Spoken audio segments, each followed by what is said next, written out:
அஸ்ஸலாமு அலைக்கும். Hi tears, இன்றைக்கி ஒரு சூப்பரான விலாகோட தான் வந்திருக்கிறேன். ஸோ உங்களுக்கு பார்த்தாலே தெரிஞ்சிருக்கோம் ஏதோ ஃபங்க்ஷன் பண்ணுறாங்க அப்படின்னு சொல்லி. ஸோ இன்றைக்கி வந்து பர்த்டே ஃபங்க்ஷன். ஸோ அந்த ஃபங்க்ஷனோட ஃபுல் விலாக் தான் எடுத்துன்னு வந்திருக்கிறேன். ஸோ ரெசிபிஸ் எல்லாம் அவ்வளோவா இருக்காது, பட் விலாக்ஸ் ரொம்ப இன்ட்ரெஸ்டிங்காக இருக்கும். ஸோ மிஸ் பண்ணாமல் பாருங்கள். ஃபஸ்ட்டு வந்து எங்கள் அண்ணன் வந்து பிரியாணி பண்ணிகிட்டு இருக்கிறாரு. மோஸ்ட்லி வீட்டில் ஃபங்க்ஷன் அப்படின்றப்போ அது சிம்பிளாக பண்ணாங்க. ஒரு 10 கிலோ வரைக்கும் எங்கள் அண்ணனே வந்து சமைச்சிடுவார். ஆல்ரெடி என் விலாக் பார்த்தா உங்களுக்கு தெரியும், அவர் வந்து நல்ல ஒரு ஷெஃப் அப்படின்னு சொல்லி. ஸோ வேலூர் ஸ்டைலில் சிக்கன் பிரியாணி செஞ்சு முடிச்சிட்டாரு. ஸோ இப்போ வந்து டைம் ஒரு 11 இருக்கும். ஸோ உள்ளே என்ன பண்ணுறாங்க அப்படின்னு சொல்லி போய் பார்த்தாக்கா ஓகே ஒரே கஜன்னு இருந்துச்சு. பட் வீடே கலகலப்பாக சூப்பராக இருந்துச்சு. அண்ட் இந்த சைடு எங்கள் அண்ணி வந்து கத்திரிக்காய் பண்ணிட்டு இருக்கிறாங்க. ஸோ எண்ணெய் கத்திரிக்காய். ஸோ அதை பார்த்துட்டு இருந்தேன். ஸோ நெக்ஸ்ட் என்ன பார்க்குறேன்னு பார்த்தா இது வந்து நானும் என் ஹஸ்பண்டு சேர்ந்து வந்து டெக்கரேஷன் பண்ணது நல்லா இருக்கா. அண்ட் நைட்டே பண்ணிட்டோம். அதுக்கப்புறம் வந்து எங்கள் அண்ணியோட அம்மா வந்து ரவை பாயாசம் பண்ணிட்டு இருந்தாங்க. அது வந்து நான் பார்த்துட்டு இருந்தேன். ஸோ சூப்பராக அவங்க வந்து என்ன இருந்தாலும் பழைய ஆளுங்க, அவங்க கை பக்குவமே வேறு இல்லையா. ஸோ சூப்பராக பண்ணுவாங்க எல்லா சமையலும். ஸோ அதே மாதிரி வந்து இந்த பாயாசமும் செஞ்சுட்டு இருந்தாங்க. ஸோ இது செஞ்சு முடிச்சிட்டாங்க. நெக்ஸ்ட்டு போய் பார்க்கலாம் அப்படின்னு சொல்லி போய் பார்த்தா எங்கள் அண்ணன் வந்து பிரியாணி தம்முக்கு விட்டுட்டு வந்து சிக்கன் பகோடா பண்ணுறதுக்கு எல்லாம் மசாலா போட்டு மிக்ஸ் பண்ணிட்டு இருந்தார். கலர் அவ்வளோ இருக்குன்னு நினைக்காதீங்க, நான் தான் தெரியாமல் வந்து கொஞ்சம் ஏற்றிட்டேன். அண்ட் இந்த சைடு வந்து நைட்டே ஜாமுன் பண்ணி வச்சுருந்தாங்க. ஸோ அது வந்து பரிமாறுறதுக்கு ரெடி பண்ணிட்டு இருந்தாங்க. இப்போ கிட்டத்தட்ட ஆஃப்டர்நூன் ஆகிடுச்சு, லன்ச் டைமு. அண்ட் இந்த பாயாசம் ரவை பாயாசம் அதையும் ரெடி பண்ணிட்டு இருந்தாங்க. ஸோ வெளி ஆளுங்கன்றது யாருமே இல்லை, எல்லாம் ஃபேமிலி மெம்பர்ஸ் தான் இருந்தாங்க. ஸோ குழந்தைங்கள்லாம் வந்து சாப்பிட ஆரம்பிச்சிட்டாங்க. இதுதான் பர்த்டே பேபி. அண்ட் ஊட்டிக்கிட்டு அண்ட் ஆஸ் யூஷுவல் எங்கள் அண்ணன் பண்ணுற பிரியாணினா அருமையாக இருக்கும். அண்ணனும் சரி அண்ணியும் சரி ரொம்ப அருமையாக செய்வாங்க. நானும் நல்லா தான்ப்பா செய்வேன். நெக்ஸ்ட் விலாக் வந்து நான் ஆம்பூர் பிரியாணி தான் வீடியோ போடுறேன். ஸோ சேனல் சப்ஸ்கிரைப் பண்ணி வச்சுக்கிட்டு பெல் பட்டன் ப்ரெஸ் பண்ணி வச்சுக்கோங்க, ஓகேவா. அண்ட் இந்த சைடு எங்கள் அண்ணன் என் ஹஸ்பண்ட் அவங்க பசங்க எல்லாருமே உட்காந்து சாப்பிட்டுன்னு இருந்தாங்க. ஸோ ஜென்ட்ஸ் மட்டும் இந்த சைடு ரூமில் சாப்பிட்டு இருந்தாங்க. அண்ட் லேடிஸ் எல்லாமே ஹாலில் உட்காந்து சாப்பிட்டுட்டு ஒரே கலாட்டாக பண்ணிகிட்டு இருந்தோம். ரொம்ப ஜாலியாக ரொம்ப நாளுக்கு அப்புறம் வந்து ரொம்ப சந்தோஷமாக இருந்த ஒரு ஃபீல் வந்துச்சு. ஸோ எல்லாம் பக்கோடா எடுத்து இன்னொருத்தருக்கு போட்டு ஸோ இங்கே வந்து குழந்தைங்க கூட விளையாடிட்டு இருந்தோம். ஸோ இங்கே பாருங்கள் குழந்தை பிடிச்சி பர்த்டே பேபி என்னென்ன பாடுபடுத்துகிறாங்க.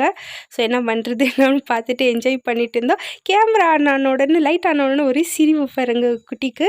அதுக்கப்புறம் ஈவினிங் ஆகிடுச்சு. ஸோ சாப்பிட்டு முடிச்சாச்சு. இதுதான் நான் ப்ளூ ஷர்ட்டு என் ஹஸ்பண்ட் எல்லாருக்குமே தெரியும். பின்னாடி இருக்கிறது பர்த்டே பேபியோட அப்பா. ஸோ ஒரு கேக்கும் வந்தாச்சு. நாங்கள் தான் போய் வாங்கின்னு வந்தோம். கேக் கட் பண்ணுற சந்தோஷம் பாருங்கள். எங்கள் அண்ணன் வந்து கிஃப்ட் எல்லாம் எடுத்துன்னு வராரு.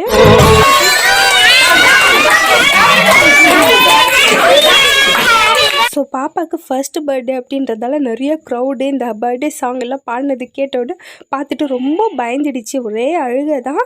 பட் இருந்தாலும் எல்லாரும் சேர்ந்து சமாளிச்சுட்டு இருந்தாங்க. எல்லாம் முடிஞ்சதுக்கப்புறம் ரொம்ப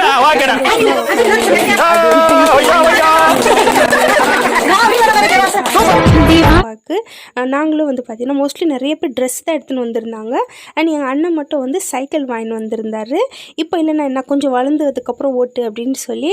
அண்ட் டெக்கரேஷன் எல்லாம் ரொம்ப அழகாக இருந்துச்சு. உள்ளெல்லாம் இருக்குது, நான் அவ்வளோலாம் போய் எடுக்கலை. அதுக்கப்புறம் வந்து அக்கம் பக்கம் இருக்கிறவங்க எல்லாருக்குமே வந்து கேக்கு சாக்லேட் அதெல்லாம் வச்சு கொடுத்து அனுப்பிச்சிட்டு இருந்தாங்க. அண்ட் பிரியாணியும் வந்து மதியானம் கொடுத்து அனுப்பிச்சிட்டாங்க.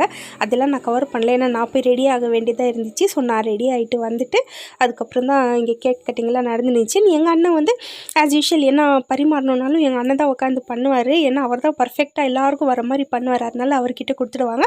அண்ட் எக்ஸ்ட்ரா ஒரு கேக்கும் வந்து எடுத்துகிட்டு வந்திருந்தாங்க எங்கள் அண்ணியோட தங்கச்சி. ஸோ அது வந்து எல்லா குழந்தைங்களுக்கும் ஆசை இருக்கும் இல்லையா, கேக் கட் பண்ணால் நாங்களும் பண்ணுறோன்னு சொல்லி. அந்த மாதிரி எல்லோரும் சேர்ந்து வந்து அந்த கேக் கட் பண்ணாங்க. அதுவும் செம்ம ஜாலியாக இருந்துச்சு. அந்த வீடியோ பாருங்கள்.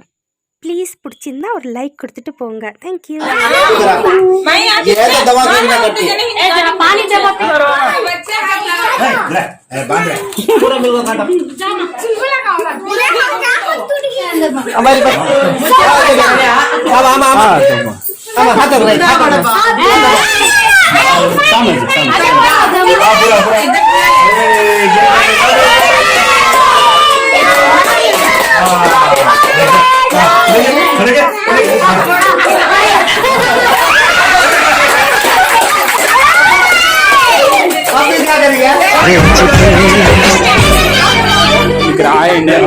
மறால சொல்லு.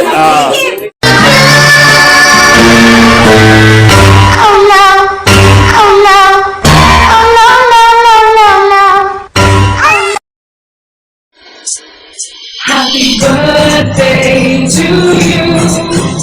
Happy birthday to you.